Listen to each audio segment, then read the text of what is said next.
आपला लाडका कृष्ण रसिक हो, लाडका कृष्ण गोकुळात आनंदाने वाढत होता आणि त्याला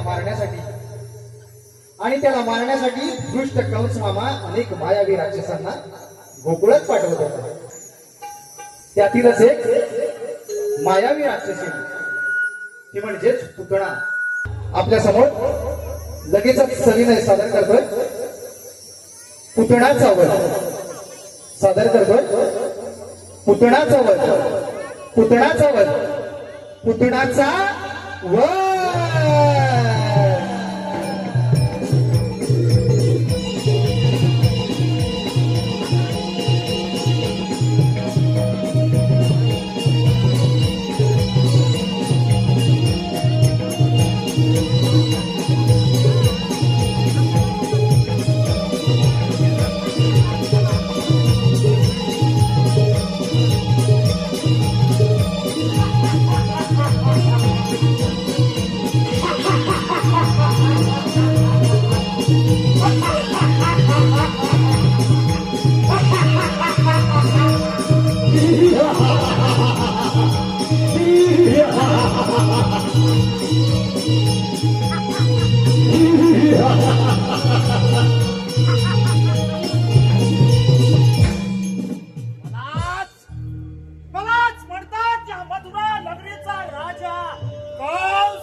कालांतराने माझी बहीण देवकी ही लग्नास सुरुवात झाली आणि म्हणूनच देशोदेशी नगरानगरीत जाऊन तिच्या रूपाला शोभेल असा भुवा शोधण्यात आला. शूरसेन राजाचा पुत्र वासुदेव या तशी मोठ्या थाटामाटाने तिचा विवाह संपन्न पार पडला. सगळा कसा आनंद चालत होता आणि तिची वरात नशीच्या बाहेर गेला गेली ती आकाशवाणी झाली. राजा कंसा आनंदाच्या भरात राहू नकोस.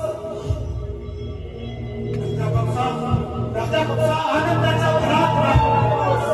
देवीच्या पोटी आज जन्माला येतील आणि आज बाजूचा बैल आहे. हे शब्द कानी पडतात माझ्या तोंडाची आग मस्तकात जाऊन पोहोचली आणि त्या क्षणी जाऊन त्या देवतीला ओळख घेऊन तिचा शिरच्छेद करणार. तेवढ्या देवती बोलली, दादा अरे माझ्या कपाळावरचं फाशी सुटलं नाही तेव्हा तो काय करतोस रे दादा, काय करतोस? चांडाळणी तुझ्या पोटी 8 बाळे जन्माला येतील आणि 8वा बाळ माझा वैरी आहे आणि म्हणूनच मी तुला जिवंतच ठेवणार नाही. तेवढ्यात वासुदेव बोलले, राजा कंसा ती 8ही मुले आम्ही तुला तुझ्या स्वारीत करू. त्या क्षणी वासुदेव देवकी यांना बंदिवासात ठेवण्यात आलं.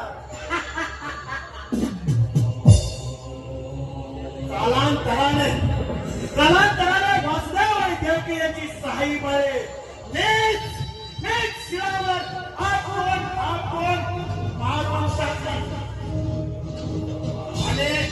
आणि 7वी योग माया फिरवत असतानाच पुन्हा आकाशवाणी झाली. राजा कंसा आनंदाचा भरात राहू नकोस. देवीचा 8वा पुत्र म्हणजे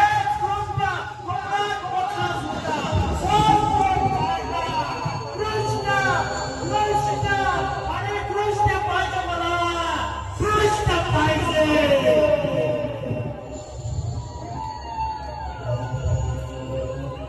परंतु त्या काठ्याचा वध कोणत्या प्रकारे करावा हेच काही सुचत नाही.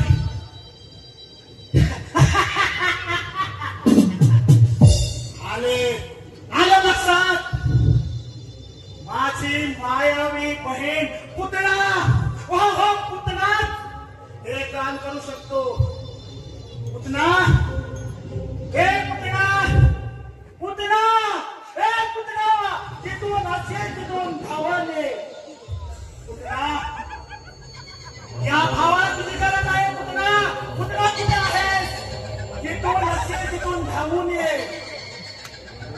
पुतना हे हे पुतना ये लवकर. मला तुझी गरज आहे.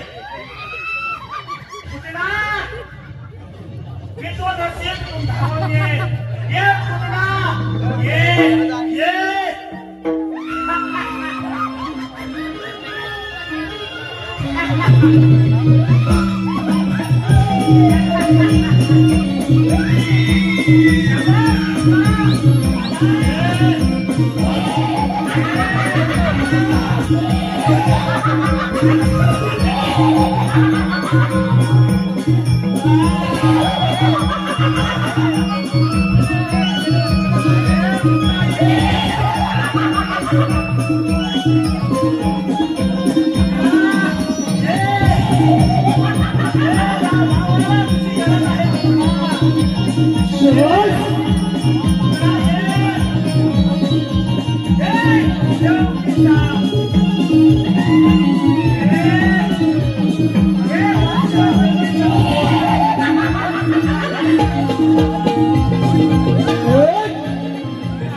मी एक सुंदर स्त्रीच्या रूपात जाऊन त्या बाळाला साप मारून टाकते. शाबास शाबास.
झलडीवा गाते अंगाई पाळा कर जो गाई पाळा कर जो गाई पाळा कर जो गाई निज बाळा निज लढीवाळा निज बाळा निज लढीवाळा राखो अंगाई बाळा करतो जोगाई बाळा करतो जोगाई बाळा करतो जोगाई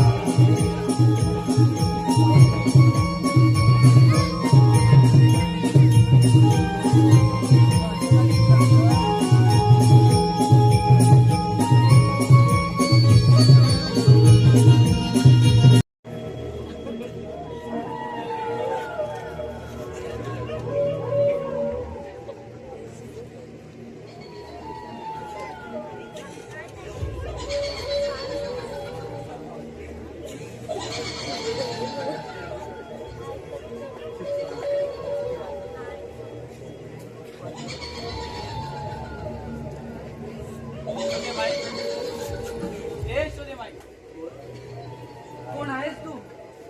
मी मथुरेची राहणारी. माझे पती एक विद्वान ब्राह्मण आहेत. त्यांनी त्यांच्या ध्रुवे दृष्टीतील पाहून मला हे सांगितले की नंदाच्या घरी एका पवित्र आणि कुलातर्फात जन्म घेतला आहे.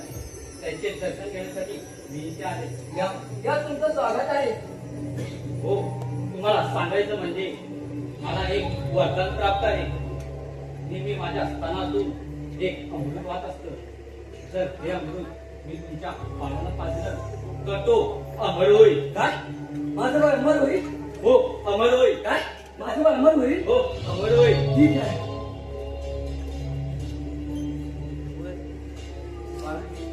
तो अमर होईल. माझं बाळ अमर होईल. हो, अमर होईल. ठीक आहे.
खूप ताण लागले.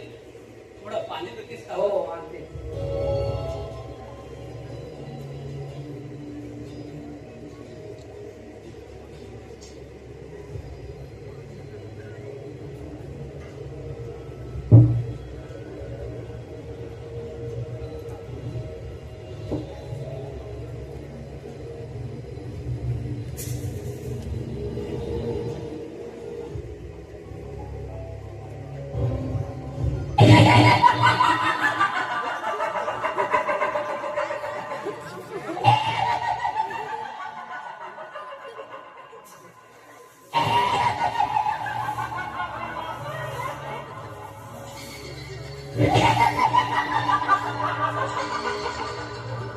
Yeah.